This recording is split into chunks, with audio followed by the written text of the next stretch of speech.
Hello students, I am Amit Kumar. Earlier we have discussed 4 part of sets class 11th mathematics. Now we will discuss 5th part. In this part we cover the definitions of Venn diagram, operation on sets, union of sets, intersection of sets. Now first of all we will discuss about Venn diagram. What is the meaning of Venn diagram? सबसे पहले यही problem रहती है बच्चों को कि Venn diagram का meaning क्या होता है। देखिए बच्चों, एक ब्रिटिश मैथमेटिशियन थे जॉन वेन, उन्होंने इस डायग्राम की थ्योरी को उन्होंने रिप्रेजेंट किया था, तो इसलिए उनके नाम से ही जो हमारे सेट्स की रिप्रेजेंटेशन है उसको हमने वेन डायग्राम कहा है। तो एक्चुअल होता क्या है कि जो हमारे पास कुछ ऑपरेशंस होते हैं सेट्स के अंदर, union of sets, intersection of sets, तो उन ऑपरेशंस को शो करने के लिए हम डायग्राम की हेल्प लेते हैं और उन डायग्राम को ही हम क्या कहते हैं, वेन डायग्राम कहते हैं। Most of relationship between sets can be visualised by mean of diagram which are known as Venn diagram. कि हम क्या करते हैं, जो रिलेशनशिप होती है सेट्स के बीच में, वो चाहे यूनियन ऑफ सेट्स को लेकर हो चाहे वो इंटरसेक्शन ऑफ सेट्स को लेकर हो, तो उनको रिप्रेजेंट करना ही हमारे पास क्या होता है, हम वेन डायग्राम बोलते हैं। हम यूनियन ऑफ सेट, देखो इसके लिए हम क्या करते हैं, एक रेक्टेंगल लेते हैं जो हमारा शो करता है यूनिवर्सल को। किसको शो करेगा, यूनिवर्सल को। और हम छोटे छोटे 2-3 सेट ले सकते हैं, ए बी सी। तो ये सर्कल है, ये किसको रिप्रेजेंट करते हैं, हमारे सेट्स को। देखिए किस तरह रिप्रेजेंट करते हैं। एक यूनिवर्सल सेट लो आप, 1 2 3 4 5, ठीक है। और आप एक सेट ए लो 1 2, एक सेट बी लो 3 4 और एक सेट सी लो 4 5। तो जो यूनिवर्सल बनेगा ये तो बनेगा 1 2 3 4 5, ठीक है। तो इस तरह से मतलब, या फिर आप ऐसे ले लो, इसमें 1 2 ले लो, इसमें 3 4 और इसमें 5, यानी कुछ कॉमन नहीं है हमारे पास। तो यहाँ 1 2 आ जाएगा, यहाँ 3 4 और यहाँ 5 आ जाएगा इस सेट में। तो इसका मतलब ये हुआ कि यूनिवर्सल सेट ऐसा है जो इन तीनों सेट को कवर किए हुए हैं। इन तीनों में कोई चीज़ कॉमन नहीं है, हमने अलग अलग कर दिया। और यूनिवर्सल सेट क्या कर रहा है, इन तीनों सेट को कवर कर रहा है अपने इस रिप्रेजेंटेशन के थ्रू। तो इसी रिप्रेजेंटेशन को, डायग्राम की प्रेजेंटेशन को हम क्या कहते हैं बच्चों, इसको वेन डायग्राम कहते हैं, ठीक है। तो अब अभी आगे हम यूनियन ऑफ सेट्स और इंटरसेक्शन ऑफ सेट्स, इन सभी डेफिनेशंस को वेन डायग्राम से भी करेंगे और with the help of example भी करेंगे। तो अब आता है हमारे पास operation on sets. Operation on sets का मतलब क्या है कि देखो, सबसे पहले आता है यूनियन ऑफ सेट, कि आपको एक सेट गिवन है A = 1 2 1 2 3, एक सेट B गिवन है 3 4 5। तो यूनियन का सिंबल ये होता है AUB। देखो ध्यान रखना बच्चों, यूनिवर्सल का तो सिंबल ये होता है, ठीक है, और यूनियन का सिंबल ये, दोनों में फ़र्क होता है। यूनिवर्सल में ये लग जाता है यहाँ पे, और यूनियन का हमारा सिंपल सिंबल होता है। तो A यूनियन B का मतलब क्या हो जाएगा, 1 2 3 4 और 5। 1 2 3 4, 3 हमारे पास क्या है, कॉमन है, तो हम 3 को 2 बार नहीं लिखेंगे, एक बार ही मेंशन करेंगे। तो A यूनियन B का फॉर्मूला ये होता है, पैटर्न ये होता है सॉल्व करने का। अब हम बनाते हैं वेन डायग्राम, किसका, A यूनियन B का। एक यूनिवर्सल सेट लो जिसको हम रेक्टेंगल या स्क्वायर में शो कर सकते हैं, ठीक है। एक सेट A लिया, एक सेट B लिया, A और B। पहले देखो दोनों में कॉमन कितना है, दोनों में कॉमन है 3, तो कॉमन पार्ट हमने यहाँ पे लिख दिया, राइट। अब लिखेंगे हम A कितना है 1 2, B में कितना है 4 5, तो पूरा क्या बन जाएगा 1 2 3 4 5। तो ये हमारा क्या बन जाएगा, A यूनियन B, ठीक है बच्चों। तो ऐसे हम रिप्रेजेंट कर सकते हैं किसको, A यूनियन B को। और ये जो हमारे पास इस तरह से शेडेड पोर्शन से भी हम इसको शो कर सकते हैं। तो ये जो हमारा प्रेजेंटेशन बनी वेन डायग्राम की, ये बनेगी A यूनियन B की। Is that clear. अगर क्वेश्चन आपके पास 3 सेट के ऊपर आ जाता है, फॉर एग्जांपल सेट जैसे यही दिया हुआ है A 1 2 3 4 5, तो इसका क्या बनेगा, जैसे अगर कोई चीज़ कॉमन हो, A = 1 2 1 2 3, B = 3 4 5 और C = 3 7 8, ठीक है। और इसका वेन डायग्राम बनाना हो हमें यूनिवर्सल सेट, तो हम क्या करते हैं, इस तरह से बनाएंगे कि एक हिस्सा हम ऐसा लेंगे जो तीनों में कॉमन है, 3 3 और 3। तो 3 तीनों में कॉमन आ रहा है तो सेंटर में आ जाएगा, और बाकी सारे इधर लिख देंगे हम, ठीक है। तो इस तरह से हम किसको रिप्रेजेंट करते हैं, यूनियन ऑफ सेट्स को। अब हम करते हैं हमारी next definition, intersection. Union of sets का इतना ही समझना है, अभी हम इसके जस्ट बाद इंटरसेक्शन ऑफ सेट्स कर लेते हैं, फिर हम इन दोनों की प्रॉपर्टीज़ कवर करेंगे, इंटरसेक्शन ऑफ सेट और यूनियन ऑफ सेट्स की, ठीक है। तो इंटरसेक्शन ऑफ सेट में क्या लेते हैं, एक सेट ए लिया आपने 1 2 3, जैसे मान लो यही गिवन सेट्स थे दो, इन्हीं के बारे में डिस्कस कर लेते हैं, ठीक है। तो ये दो सेट दे रखे हैं, ए हमारे पास है 1 2 3 और बी हमारे पास है 3 4 5। आपने क्या करना है, इन दोनों का इंटरसेक्शन फाइंड आउट करना है। तो इंटरसेक्शन का फॉर्मूला ये होता है ए इंटरसेक्शन बी, ठीक है। क्या फॉर्मूला होता है, ए, ये सिंबल होता है नीचे, उल्टा यू बोलते हैं इसको हम। तो अगर हम यू लिखते हैं तो यूनियन हो जाएगा, उल्टा यू करते हैं तो क्या हो जाएगा बच्चों, इंटरसेक्शन का सिंबल हो जाएगा। और इंटरसेक्शन का मतलब क्या रखना है आपने माइंड में, कॉमन। क्या रखना है इंटरसेक्शन का मतलब, कॉमन। तो दोनों में कॉमन पार्ट कितना है पहले ये चेक करो। तो यहाँ है 1 2 3 और यहाँ है 3 4 5, तो दोनों में कॉमन पार्ट कितना है 3। तो ये आ जाएगा A intersection B is equals to 3। Is that clear. तो जब भी आपको ए इंटरसेक्शन बी फाइंड करना हो, हम कैसे करेंगे, दोनों का कॉमन पार्ट निकाल लेंगे।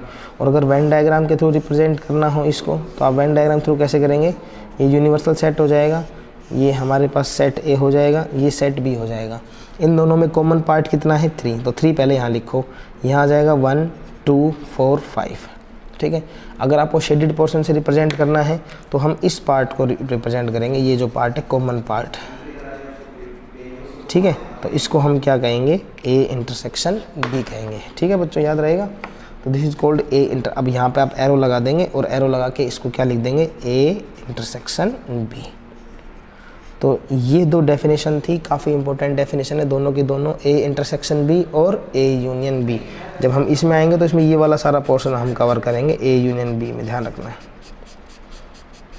ठीक है।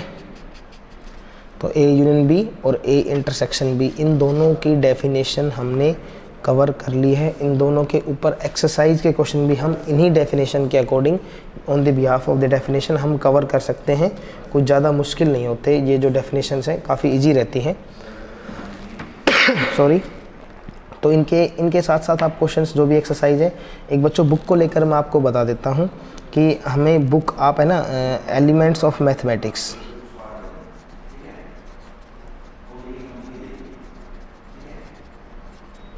आप एलिमेंट्स ऑफ मैथमेटिक्स बुक को आप परचेज़ कर लीजिए। उसी के अंदर एनसीईआरटी बुक भी कवर हो जाएगी आपकी, ठीक है। तो एनसीईआरटी और एलिमेंट्स दोनों बुक आपकी कवर हो जाएंगी। तो उससे ये होगा, उसके पीछे की तरफ, जैसे मान लो मैं आपको एक बार दिखा देता हूँ कि जैसे ये एलिमेंट्स ऑफ मैथमेटिक्स ये बुक है हमारी, ठीक है। तो इसके अंदर पीछे की तरफ, जैसे जब भी हमारा चैप्टर ख़त्म होता है, कंप्लीट होता है, तो यहाँ पर एक एनसीईआरटी कॉर्नर होता है, ठीक है। तो यहाँ पर एनसीईआरटी के सारे क्वेश्चंस मेंशन होते हैं इसके अंदर, राइट। तो ये बुक आप परचेज़ कर लेना, अगर अभी मिलती है तो वेल एंड गुड, अदरवाइज़ आप ऑनलाइन पीडीएफ डाउनलोड करके एनसीईआरटी के क्वेश्चंस भी कर सकते हो, ओके। अब हम डिस्कस करते हैं properties of union of sets. इनको एग्जाम्पल के थ्रू भी करेंगे हम, और इसको हम ये डेफिनेशंस जो है उनके अकॉर्डिंग भी कर लेते हैं। देखो सबसे पहले हमारे पास क्या आता है, ए यूनियन बी। एक सेट ए लिया हमने 1 2 3, दोनों के लिए कॉमन ले रहा हूँ मैं। एक सेट बी लिया मैंने 3 4 5। अगर मैं ए यूनियन बी करता हूँ तो क्या आएगा, 1 2 3 4 5। और अगर बी यूनियन ए करता हूँ तो भी 3 4 5 1 2, बात तो एक ही है, यस और नो। क्योंकि हमने कहा था रिपीटेशन और क्या बोलते हैं, पोजीशन। रिपीटेशन और पोजीशन सेट्स के अंदर मैटर नहीं करती है, ये आपको लास्ट टाइम भी बताया था, ठीक है। तो हमारी जो फर्स्ट प्रॉपर्टी है ए यूनियन बी और बी यूनियन ए, तो इसका मतलब क्या हो जाएगा, दोनों के दोनों क्या होंगे, सेम। आपको रिजल्ट याद रखने हैं। अभी आगे आपको ऑब्जेक्टिव क्वेश्चन भी मिलेंगे, तो उसमें आपको डायरेक्ट रिजल्ट मिलेंगे। जैसे ये गिवन होगा, 4 ऑप्शन होंगे आपके पास, ठीक है। तो उसमें से आपको एक कवर करना है, तो उस वक्त याद नहीं रहता, तो आप एग्जाम्पल लेके भी कर सकते हैं कोई, और उसका आंसर आप फाइंड आउट कर सकते हैं, या डायरेक्ट भी याद रख सकते हैं, ठीक है। नेक्स्ट है प्रॉपर्टीज़ ऑफ इंटरसेक्शन में जो फर्स्ट प्रॉपर्टी है, ए इंटरसेक्शन बी और बी इंटरसेक्शन है। ए यूनियन बी और बी दोनों का मतलब सेम होता है। ए और बी में कॉमन क्या है, बी और ए में कॉमन क्या है, बात तो एक ही, कॉमन 3 आएगा, आप कैसे ही देख लो, ठीक। नेक्स्ट प्रॉपर्टी है A union B union C, then A union B. इसका मतलब है पहले ए और बी का यूनियन कर लो, जो आंसर आए उसका सी के साथ कर लो। ये कहता है पहले बी और सी का यूनियन कर लो, जो आंसर आए उसका ए के साथ कर लो, राइट। इधर क्या बोलता है, ए और बी का इंटरसेक्शन कर लो, जो आंसर आए उसका सी के साथ कर लेना। बी और सी का इंटरसेक्शन कर लो, जो आंसर आए उसका ए के साथ कर लेना। तो दोनों तरफ से आंसर क्या आएगा, सेम आएगा। ए बी सी, आप 2 सेट ये रहे, एक सेट और ले लो, आप यहाँ पे 3 सेट ले लो और तीनों सेट को लेकर आप सिंप्लीफाई करो, आंसर में कोई चेंज नहीं आएगा, राइट। एक बार नेक्स्ट प्रॉपर्टी देखो, थर्ड प्रॉपर्टी क्या मेंशन है, A union A is equal to ए।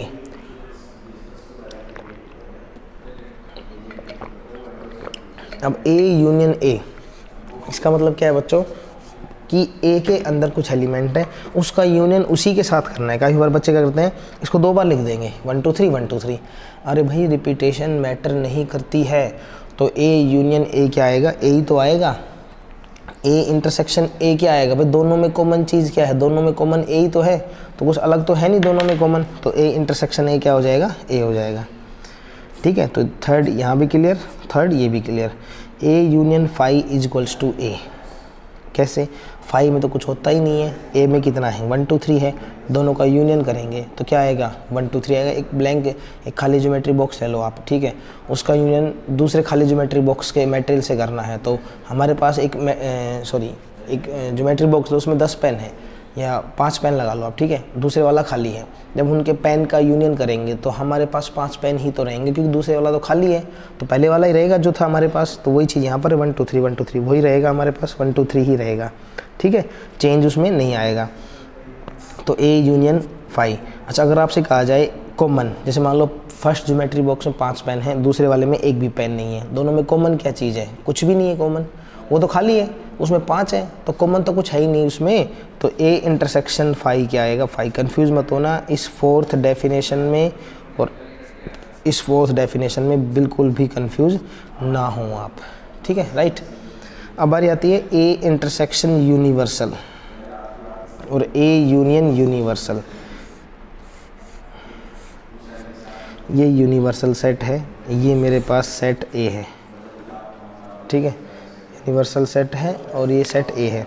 अगर मैं ये कहूँ इन दोनों में, अगर मैं इन दोनों, जैसे मान लो ए को मान लो आप कोई भी हमारे यहाँ का, मान लो आपने एक स्टेट मान लिया, हरियाणा आपने स्टेट लिया ए, ठीक है, यू इंडिया है यूनिवर्सल में मान लो आपने, तो हरियाणा और इंडिया जब इन दोनों को कंबाइंड करेंगे तो वो इंडिया ही तो बनेगा, यस और नो। भाई ऐसा तो नहीं कह नहीं सकते इंडिया प्लस हरियाणा, हरियाणा उसी का तो एक पार्ट है, इंडिया का एक पार्ट है ना, तो इट मीन जब हम दोनों को कंबाइंड करेंगे, इनकी पॉपुलेशन को कंबाइंड करेंगे तो 2 बार काउंट नहीं होगी, वो एक बार ही काउंट होगी, या तो आप हरियाणा की कर लो या इंडिया की कर लो, तो वो इसी का पार्ट होता है। तो ए यूनियन यूनिवर्सल जब कंबाइंड करेंगे तो क्या बन जाएगा, यूनिवर्सल। अब मैं कहता हूँ हरियाणा की और इंडिया की पॉपुलेशन में कॉमन पॉपुलेशन कौन सी है जो दोनों में आती है, तो हम क्या कहेंगे हरियाणा की पॉपुलेशन है। तो ए इंटरसेक्शन यूनियन, इन दोनों में कॉमन क्या है, ए है, A intersection universal, A intersection universal, दोनों में कॉमन क्या आएगा, ए आएगा। Is it clear? तो इतना आप कवर कर सकते हैं, समझ में आ गई बात, ठीक है। नेक्स्ट 6th प्रॉपर्टी है, वो क्या कहती है हमारे पास, A union B is equals to phi. इसका मतलब है A is equal to phi, B is equal to, यानी क्या ये कहना चाह रहा है कि अगर ए और बी का यूनियन फाई आ रहा है।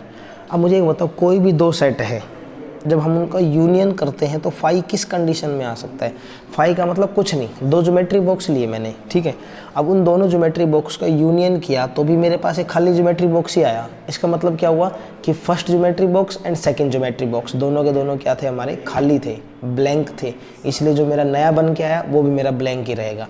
अगर फर्स्ट या सेकंड में कुछ भी एलिमेंट हुआ, कोई भी पेन पेंसिल कुछ हुआ, तो नया बनेगा, उसमें कोई ना कोई आइटम रहेगा। It means A is equals to phi and B is equals to phi. Is that clear? तो ये थी बच्चों हमारे पास प्रॉपर्टीज़ किसकी, union of sets and properties of intersection of sets. Is that clear? तो ये प्रॉपर्टीज़ के साथ साथ आप क्वेश्चन भी कवर कर सकते हैं NCERT बुक से। नेक्स्ट वीडियो में मैं क्वेश्चन कराऊंगा, इसी वीडियो में अभी क्वेश्चन नहीं, सिर्फ डेफिनेशंस क्लियर करते हैं। तो नेक्स्ट डेफिनेशन आती है मेरे पास डिसजॉइंट सेट। क्या आती है, आगे 2 एक्सरसाइज है, फिर हम दोनों एक्सरसाइज करेंगे। डिसजॉइंट सेट का मतलब क्या होता है, डिसजॉइंट सेट का मतलब ये होता है कि एक सेट ए लिया आपने 1 2 3, एक सेट बी लिया 4 5 6, दोनों में कॉमन क्या है, ए इंटरसेक्शन बी, दोनों में कॉमन कुछ नहीं है, दोनों में कॉमन कुछ नहीं है। जब दोनों में कॉमन कुछ भी ना आए, जब दोनों में कॉमन कुछ भी नहीं आए, क्या आ जाए, फाई आ जाए, तो हम उसको क्या कहेंगे, डिसजॉइंट सेट्स। ठीक है, डिसजॉइंट सेट्स। इसका वेन डायग्राम कैसे बनेगा, ये देखो, ये मेरे पास है यूनिवर्सल सेट। वेन डायग्राम भी पूछ सकता है डिसजॉइंट सेट का। ये सेट ए ले लो, ये सेट बी ले लो, दोनों में कॉमन क्या है, कुछ नहीं है। कुछ नहीं है तो मतलब क्या हो जाएगा हमारा, ये डिसजॉइंट सेट्स हो जाएंगे। तो ये क्लियर है डिसजॉइंट सेट। काफ़ी कन्फ्यूजन रहता है डिसजॉइंट सेट को लेकर और कॉम्प्लीमेंट ऑफ सेट को लेकर। ये हमारी 5th एक्सरसाइज का कंसेप्ट है। हम इस वीडियो में सारे कंसेप्ट क्लियर कर लेते हैं। नेक्स्ट हमारी जो वीडियो आएगी उसके अंदर हम नेक्स्ट एक्सरसाइज 1.4 1.5 एनसीईआरटी कवर करेंगे। ठीक है, तो कॉम्प्लीमेंट ऑफ सेट काफ़ी इंपॉर्टेंट टॉपिक रहता है और इसमें कन्फ्यूजन भी सबसे ज़्यादा रहता है बच्चों को। तो एक बार आप इसके बेसिक्स कवर कर लें। कॉम्प्लीमेंट ऑफ सेट के क्या होता है कि जैसे मान लो एक ये सेट यूनिवर्सल सेट है, ठीक है, ये सेट मेरे पास ए है, तो कॉम्प्लीमेंट को डिनोट करते हैं ए डैश से या ए सी से। और कॉम्प्लीमेंट फाइंड आउट करने का मतलब होता है यूनिवर्सल माइनस ए। कॉम्प्लीमेंट निकालने के लिए यूनिवर्सल का दिया होना बहुत ज़रूरी है, यूनिवर्सल गिवन होना चाहिए। अगर यूनिवर्सल गिवन नहीं है, इट मीन्स क्या होगा, वो कॉम्प्लीमेंट ऑफ सेट नहीं फाइंड आउट कर सकते उसका। ठीक है, तो मान लो एक सेट लिया, यूनिवर्सल सेट मैंने 1 2 3 4 5, ठीक है। एक सेट ए लिया मैंने 2 3 4 सॉरी, एक सेट लिया मैंने यूनिवर्सल 1 2 3 4 5, एक सेट लिया मैंने ए 2 3 4। अब अगर मुझे फाइंड करना है ए कॉम्प्लीमेंट, क्या फाइंड करना है, ए कॉम्प्लीमेंट, तो यूनिवर्सल माइनस ए, यूनिवर्सल माइनस ए। यूनिवर्सल में 1 2 3 4 5 है, ए हटा दो, 2 3 4 2 3 4 हटा दो यहाँ से। देखो माइनस ए का मतलब, एक एग्जांपल देता हूँ। मान लो कोई भी एक टीम है, ठीक है, उस टीम में कैप्टन है और वाइस कैप्टन है। ओके, कैप्टन के अंडर में भी कुछ प्लेयर होते हैं जो उसके फेवर में होते हैं, वाइस कैप्टन के फेवर में भी कुछ 2 4 5 प्लेयर होते होंगे, जब कन्फर्म है कि उसके फेवर में भी कुछ प्लेयर रहते हैं। ठीक है, तो मान लो किसी भी रीज़न से वाइस कैप्टन टीम को छोड़ के चला जाता है, ठीक है, तो वो क्या करता है, ये पूरी कोशिश करता है कि मैं अपने साथ मेरे फेवर में जितने भी प्लेयर थे मैं उनको भी ले जाऊँ, तो अपने साथ अपने प्लेयर भी ले गया। तो अब रिमेनिंग क्या बचा टीम में, वो हमारे पास क्या हो जाता है, रिमेनिंग पार्ट। वही चीज़ यहाँ हम अटैच करते हैं ए कॉम्प्लीमेंट में, यही हम करेंगे डिफरेंस ऑफ सेट में। यूनिवर्सल माइनस ए, इसका मतलब है यूनिवर्सल में से ए को हटा दो। यूनिवर्सल कितना है, 1 2 3 4 5, ए चला गया, 1 2 3 4 चले गए। मान लो यहाँ पे 10 और होता है, 1 2 3 4 10, तो वो 10 मान लो सपोर्टिंग स्टाफ है मान लो, तो वो तो जाएगा, टीम का हिस्सा नहीं है, वो टीम का पार्ट नहीं है। टीम ये थी 1 2 3 4 5 की, तो 2 3 4 तो चले गए, साथ में 10 भी चला गया। 10 तो था ही नहीं हमारे पास टीम में, तो 2 3 4 को भी हमने यहाँ से हटा दिया। तो मतलब क्या बचा, 1 और 5, तो रिमेनिंग पार्ट क्या, 1 5। इसको हम कहते हैं कॉम्प्लीमेंट ऑफ सेट। ठीक है, काफ़ी अच्छा टॉपिक है कॉम्प्लीमेंट ऑफ सेट का। तो ये इस तरह से हम कॉम्प्लीमेंट ऑफ सेट को कवर कर सकते हैं। तो देखो यहाँ पर हम वेन डायग्राम के थ्रू कैसे रिप्रेजेंट करेंगे। ये यूनिवर्सल सेट है, राइट, तो इसके अंदर ये ए है, तो इस ए के बाहर वाला जितना भी पार्ट है, ये जो हिस्सा है, ये जो पार्ट है, इसको हम क्या कहेंगे, ए कॉम्प्लीमेंट कहेंगे। ठीक है, मैं दोबारा से एक बार क्लियर कर देता हूँ, दोबारा से वेन डायग्राम बना देता हूँ ताकि आपको थोड़ा सा क्लियर हो जाए। मान लो आप, ये यूनिवर्स है जिसमें आप रहते हो, और उस यूनिवर्स में ये आपका रूम है, ये आपका घर है, मान लो ये ए नाम से आपका घर है, यहाँ आप रहते हो। तो मैं आपका घर का कॉम्प्लीमेंट फाइंड आउट करना चाहता हूँ। तो कॉम्प्लीमेंट मतलब आपके घर के बाहर वाला हिस्सा, जो भी यूनिवर्स में जितना भी पार्ट है ना, जितना भी एरिया है, वो आपका क्या हो जाएगा, ए कॉम्प्लीमेंट बन जाएगा। Is that clear? तो this is called A complement. तो ए और ए कॉम्प्लीमेंट दोनों में फ़र्क समझ में आया। अगर मैं कहता हूँ ए कॉम्प्लीमेंट का कॉम्प्लीमेंट, ये बाहर वाला हिस्सा है, और बाहर वाले हिस्से का कॉम्प्लीमेंट निकालो। मान लो आपका घर है और आपके घर के बाहर वाला हिस्सा है, और उसका कॉम्प्लीमेंट निकालो, वो पूरे यूनिवर्स में आता है घर के बाहर, तो उसका कॉम्प्लीमेंट आपका घर बन जाएगा। वो पार्ट जो बाहर नहीं है तो वो आपके घर में है, मतलब वो हिस्सा जो पूरे यूनिवर्स में नहीं है उसका कॉम्प्लीमेंट निकालना है। तो आपका घर बना लो, ए का कॉम्प्लीमेंट ए, ये बाहर वाला हिस्सा, और इसका कॉम्प्लीमेंट ए बन जाएगा। तो मतलब ए कॉम्प्लीमेंट का कॉम्प्लीमेंट क्या हो जाता है, ए हो जाता है। Is it clear? ये प्रॉपर्टी नंबर 4 थी इसकी, कॉम्प्लीमेंट का कॉम्प्लीमेंट फाइंड आउट करना। ठीक है, नेक्स्ट है ए यूनियन ए कॉम्प्लीमेंट। ये ए था मेरे पास, ये ए कॉम्प्लीमेंट था, इन दोनों का मैं यूनियन कर दूं तो क्या बन जाएगा मेरे पास, यूनिवर्सल बन जाएगा। नहीं समझे बात को? ए और ए कॉम्प्लीमेंट दोनों का मैं क्या कर दूं, यूनियन, तो क्या बन जाएगा मेरे पास, यूनिवर्सल। ठीक है, क्लियर हुआ? Next one is phi complement is equal to universal. Phi में तो कुछ होता ही नहीं है और कुछ नहीं होता, उसका कॉम्प्लीमेंट निकालना तो बहुत कुछ, यानी सब कुछ, और सब कुछ किस में आता है, यूनिवर्सल में। समझे बात को? यानी phi complement is equal to union, यानी फाई में कुछ नहीं है, कुछ नहीं है, उसका कॉम्प्लीमेंट पूछ रहा आपसे, तो क्या बन जाएगा, यूनिवर्सल। नेक्स्ट आता है ए यूनियन बी का कॉम्प्लीमेंट। ए यूनियन बी का, इसको हम एक वेन डायग्राम से भी कर सकते हैं। ध्यान रखना ये प्रॉपर्टी काफ़ी इंपॉर्टेंट है। ए यूनियन बी का कॉम्प्लीमेंट, ए इंटरसेक्शन बी का कॉम्प्लीमेंट। तो ये जब हम इसको इंडिविजुअल करते हैं तो यूनियन बन जाता है इंटरसेक्शन, और इंटरसेक्शन बन जाता है यूनियन। ठीक है, ये मैंने लिया यूनिवर्सल। ठीक है, ये सेट मेरा है ए, ये सेट मेरा है बी। अब मैं क्या करता हूँ, इस ए यूनियन बी को फाइंड करता हूँ, तो ये मेरा हो जाएगा ए यूनियन बी। ये मेरा क्या है, ए यूनियन बी आ गया। ठीक है बच्चों, अब ए यूनियन बी मिल गया। अब मुझे क्या करना है, ए यूनियन बी का कॉम्प्लीमेंट निकालना है, यानी इसका कॉम्प्लीमेंट मतलब इसके बाहर वाला।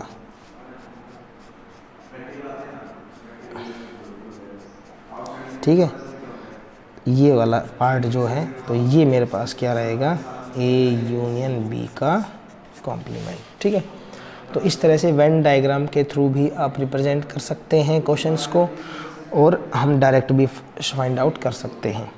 देखो मैं एक ये क्वेश्चन और लेते हैं हम, सेकंड को, इन सेकंड को वेन डायग्राम से और क्लियर करते हैं। ये सेकंड जो प्रॉपर्टी है, ये मेरे पास है यूनिवर्सल, ये मेरे पास सेट ए, तो मेरा जो ए कॉम्प्लीमेंट होगा वो ये बनेगा, ए कॉम्प्लीमेंट। ठीक है, अगर मैं आपसे ये पूछूं कि बच्चों इन दोनों में कॉमन पार्ट क्या है, ए में और ए कॉम्प्लीमेंट में कॉमन पार्ट, तो आप क्या कहेंगे? अगर मैं ये कहूँ कि आपका घर और आपके घर के बाहर वाला हिस्सा, उन दोनों में कॉमन चीज़ क्या है, कुछ नहीं है जो कॉमन पार्ट है। अगर मैं काफ़ी बार हम एक एग्जांपल लेते हैं, एक ही टाइम पर एक पर्सन दो जगह नहीं हो सकता। मान लो कोई बंदा रूम में बैठा है तो रूम के बाहर पॉसिबल नहीं है। कई बार बच्चे कहते हैं सर वो बीच में बैठ जाएगा जहाँ हमारे गेट होता है, तो वो गेट पे है, वो भी रूम क्या तो अंदर माना जाएगा या बाहर, अगर उसका पार्ट बाहर की तरफ है, ऐसा नहीं होगा। तो फिर हमारे पास क्या होगा, ऐसे ये पॉसिबल नहीं है कोई यहाँ पर हो, तो वो इधर भी इधर दोनों तरफ हम उसको काउंट कर लें, दिस इज नॉट पॉसिबल। तो ए और ए कॉम्प्लीमेंट, ए और ए कॉम्प्लीमेंट का रिजल्ट क्या आएगा, 5, यानी दोनों में ए और ए कॉम्प्लीमेंट में कोई भी पार्ट कॉमन नहीं है, तो हम उसको क्या कह देते हैं, 5 बोल देते हैं। तो ये हमारी डेफिनेशन है बच्चों, डेफिनेशन है, तो आप इनको कवर करना, और इन्हीं के रिगार्डिंग जितने क्वेश्चंस आप कवर कर सकते हो, किस में से, एनसीईआरटी बुक में की एक्सरसाइज 1.5, 1.4, 5 में जितने भी क्वेश्चन आप कवर कर सकते हैं आप कवर करो। कोई डाउट होता है आप व्हाट्सअप नंबर, मैं व्हाट्सअप नंबर देता हूँ मेरे, तो आप इस नंबर पर कॉल कर लेना। ठीक है, तो कॉल या मैसेज के थ्रू आप मेरे से पूछ सकते हैं। ठीक है, तो कॉल या मैसेज के थ्रू आप मेरे से जो भी आपके डाउट हैं, कोई प्रॉब्लम है, किसी तरह की क्वेरी है, आप मुझे कॉल कर सकते हैं किसी भी टाइम। ठीक है, आप एक टेक्स्ट मैसेज कर सकते हैं अगर नॉट रीचेबल है फ़ोन, तो आपके डाउट सारे क्लियर होंगे बच्चों।